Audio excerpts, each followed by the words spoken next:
Aksi unjuk rasa kembali digelar di jalanan Yerusalem pada Selasa 2 April 2024 malam. Namun massa yang terlibat bentrok dengan polisi ketika mencoba menerobos kediaman pribadi Perdana Menteri Israel.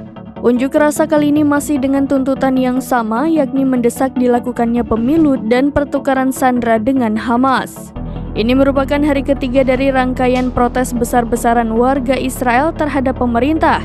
Awalnya aksi unjuk rasa berlangsung dengan tertib seperti biasanya. Namun sejumlah massa tiba-tiba menerobos barikade polisi untuk mencapai kediaman Perdana Menteri Benjamin Netanyahu. Alhasil terjadi bentrokan antara massa dengan aparat kepolisian.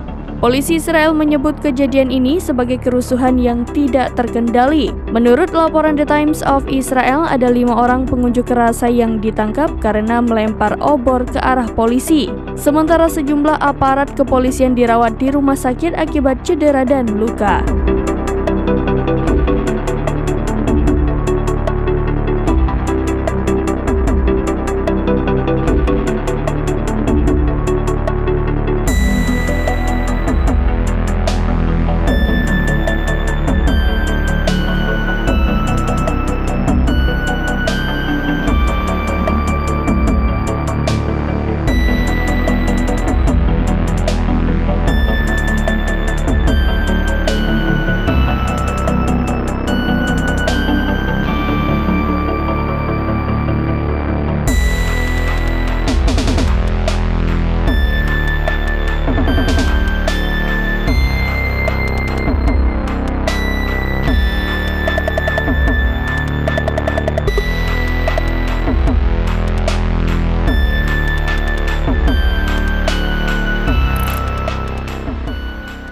Download Tribun X sekarang, menghadirkan lokal menjadi Indonesia.